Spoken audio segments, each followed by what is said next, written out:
Hey guys, it's been a while since I saw you guys through my video. The first thing that a lot of people do is borrow money to start a business. That's never a good idea, especially if you're starting a new business because one thing is you're not you don't really have a feel for the market and you haven't sold anything, but yet you still have to pay the loan back if something goes southwards. So you never want to do that. You want to start small with either your own money or support from your family or whatnot, but you never want to borrow it because if something bad happens, then one thing is for sure, you still got to return that money and you'll be in a bind. The second point, in my opinion, I would say is as you get going, you feel like you need a car, you need to own nice computers, maybe a nice I don't know, maybe a projector, maybe an office, things of that nature.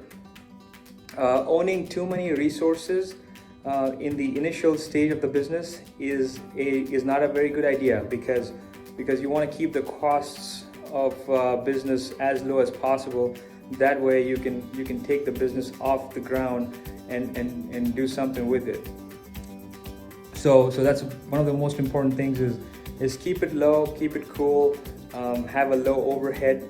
All these things can really help you, but if you go for owning too many resources, and the glory of it will definitely take you down. The third point I thought about was that a lot of people that start these small businesses act like a CEO on day one. That don't work. You got to put in the effort. There's a lot of hard work that goes into it.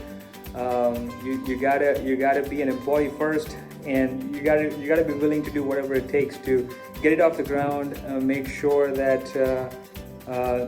that your employees are doing the things that you want, and then you can kind of take on a leadership role. But that doesn't happen for a very long time.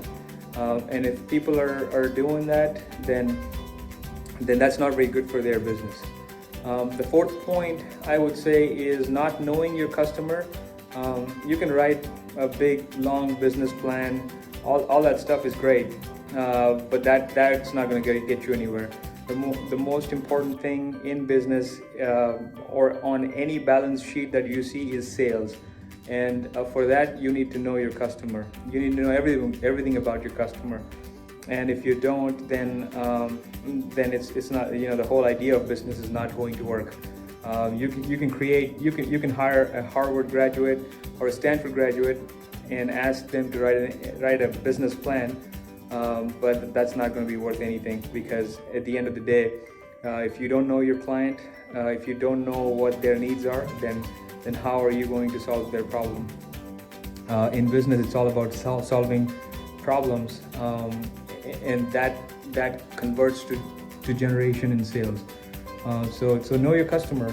And then the last point I would say is I was reading an article maybe a few months ago, and in that article they were saying that in the first 18 months about 82 or 83% of the businesses fail.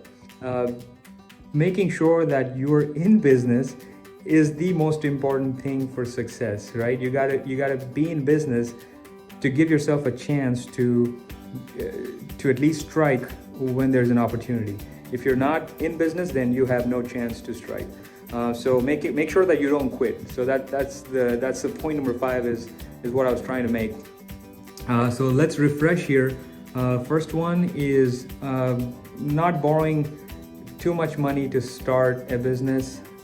Second thing that we talked about was owning too much stuff that really doesn't matter, in the initial phases of the business. And then the third one was acting like a CEO on day one and not like an employee. Fourth point that I talked about was not knowing your customer. Fifth one is almost quitting. Most businesses are not in business because they quit too early. So it needs a lot of patience, a lot of perseverance, and I feel like